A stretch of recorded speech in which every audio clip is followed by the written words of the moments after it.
गट्टू के भूमि पूजन कार्यक्रम में उपस्थित हमारे इस उत्तर नागपुर के नेता आमदार डॉक्टर श्री मिलिंद जी माने। माजी आमदार क्यों कहे? क्योंकि जो आमदार इस क्षेत्र में काम नहीं कर सकता वो माने साहब ने फिर से उत्तर नागपुर के लिए 20 करोड़ ला करके पूरे उत्तर नागपुर का विकास करने का कार्य माननीय डॉक्टर मिलिंद माने साहब के माध्यम से हुआ। तो यह जो रमई नगर के अंदर में जो गट्टू का भूमि पूजन हुआ है, ये 20 लाख रुपए का गट्टू का भूमि पूजन है। और काम करने का सहभाग जब से मिला है, जब राम जी की मूर्ति अयोध्या में जब स्थापना हुई तो तब अचानक मुझे शरद ठाकुर मिला और उसने कहा कि भैया इस क्षेत्र में हम वो राम जी की स्थापना दिवस का एक बड़ा कार्यक्रम ले रहे हैं और वो कार्यक्रम में आप भी आइए, लेकिन हमारे क्षेत्र की थोड़ी सी सफाई, यहाँ पे हमारे कांग्रेस के नेता है उनके पास में जाओ, नगर सेवक उनके पास जाओ तो वो बोलते कि ठीक है भेजता हूँ, लेकिन काम करने के लिए सफाई करने के लिए भेजता नहीं है। और वो जहाँ हम कार्यक्रम करने वाले हैं वो कार्यक्रम के माध्यम से यहाँ पे इस रमई नगर में हमारा संपर्क हुआ और सारे राम भक्तों से हमारा परिचय हुआ। और ये कार्य की जब शुरुआत हुई तो यहाँ जब इन्होंने कार्य शुरू किए शरद ठाकुर और उनके सभी ठाकुर परिवार ने, तो कांग्रेस वाले को क्या लगा ये मालूम नहीं कि जैसे ये पाकिस्तान और लेह तक की बॉर्डर है क्या, जैसे उनको लगा कि भाई यहाँ काम करने से हमें फायदा नहीं मिलेगा। आप इस क्षेत्र के नगर सेवक हैं और नगर सेवक होने के बावजूद आपका काम है कि सारे लोगों के कार्य करना, विकास के काम करना। उन्होंने यहाँ से ये गली छोड़ करके वो पीछे वाली गली में काम किया। पीछे वाली गली में काम करने के बाद वहाँ गट्टू लगाया, वहाँ पे सारे सीमेंट के रोड बनाए, लेकिन यह गली को उन्होंने छोड़ दिया। लेकिन भारतीय जनता पार्टी जहाँ समस्या है वहाँ विकास का कार्य और समस्या निवारण करने का काम भारतीय जनता पार्टी के हम सारे कार्यकर्ता मिलकर करते हैं। डॉक्टर मिलिंद माने जी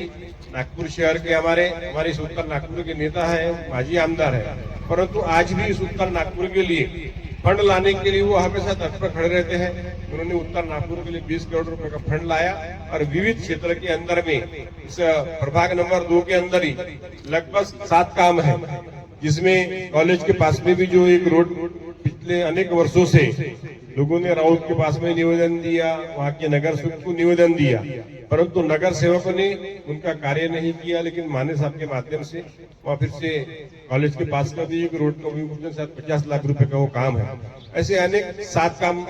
प्रभाग नंबर 2 में और प्रभाग 1 में सारे प्रभागों में काम लाने का कार्य डॉक्टर मिलिंद माने इनके माध्यम से हुआ। धन्यवाद, आप सब लोग आए इस कार्यक्रम में। हमारे सभी इस क्षेत्र के हमारे भारतीय जनता पार्टी के कार्यकर्ता, पिंकी जी पटले युवा मोर्चा के हमारे राजेश पंचारे जी, अजय कुकाटे जी, हमारे शैलेश जी ठौरे जो प्रभाग नंबर 2 का ही एक पार्ट है, जो इंदिरा क्षेत्र में रहते हैं, उन्होंने भी उनके क्षेत्र में कार्यकर्ता होने के बावजूद हमारे पास में कोई नगर सेवक का पद नहीं है, कुछ नहीं है, फिर भी हमने हर एक क्षेत्र के अंदर में जो समस्या है उस समस्या का निवारण करने का कार्य शैलेश ठाकुर जी ने भी अपने क्षेत्र के अंदर में गट्टू के काम किए, गटर लाइन के काम किए, समाज भवन के भी काम किए। ऐसे ही हमने भी हमारे कामगार नगर के अंदर में पिछले 20 वर्षों से यहाँ कांग्रेस की सत्ता है, कांग्रेस के ही नेता चुन के आते हैं, कांग्रेस के नगर सेवक रहते हैं, परंतु हमने जात पात का विचार न करते हुए, मैं भारतीय जनता पार्टी का नागपुर शहर का नेता होने के बावजूद मैं रहता हूँ कामगार नगर में, जहाँ मुस्लिम बाहुबल एरिया है। हमने मुस्लिम समाज की जो समस्या थी वहाँ पे जो गढ़ लेने का कार्य करना था, वहाँ पे बहुत सारे लोगों की जो समस्या थी उस समस्या का निवारण करने का कार्य हमने किया। वहाँ अनेक जगह पे गढ़ लाइन डाली है। ये सारा हमारा, हम जब देंगे आपके पास में, जब मिलने के लिए आएंगे तो बताएंगे आपको कि हम जात पात का राजकारण नहीं करते, हम समाजवाद का राजकारण नहीं करते, हम अगर करते हैं राजकारण तो विकास का कार्य करते हैं और विकास करने का कार्य करते हैं। सबका साथ सबका विकास लेकर के, जैसा मोदी जी ने अभी सदन में बोला है कि वंदे मातरम बोलने को कुछ लोगों को शर्म आती है, जो वंदे मातरम बोलने को जिन्हें शर्म आती होगी उन्होंने तो हिंदुस्तान में ही नहीं रहना चाहिए, उन्होंने पाकिस्तान चले जाना चाहिए। जिस भारत माता के यहाँ पर चेले है, भारत माता के पुत्र है, वंदे मातरम बोलने में अपने शर्म नहीं आना चाहिए। यहाँ सब लोग आए, सब लोग का मैं धन्यवाद करता हूँ।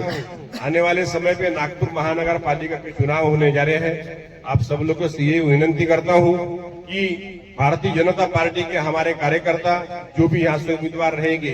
ऐसे भारतीय जनता पार्टी की यहाँ एक बार टीम लाके आप खड़े करें, क्योंकि गली से दिल्ली तक भारतीय जनता पार्टी की सरकार रहेगी तो आपके जो छूटे हुए विकास है उस विकास को भी गति मिलेगी, एक अच्छा कार्य होगा। आप लोगों से ये गुजारिश करता हूं और अपने 4 लाइन बोल के शब्द को विराम करता हूं कि जिंदगी की असली उड़ान अभी बाकी है, जिंदगी की असली उड़ान अभी बाकी है, जिंदगी के कई इम्तिहान अभी बाकी है, अभी तो नापी है मुट्ठी भर जमीन, अभी तो सारा आसमान बाकी है, सारा आसमान बाकी है। जय श्री राम।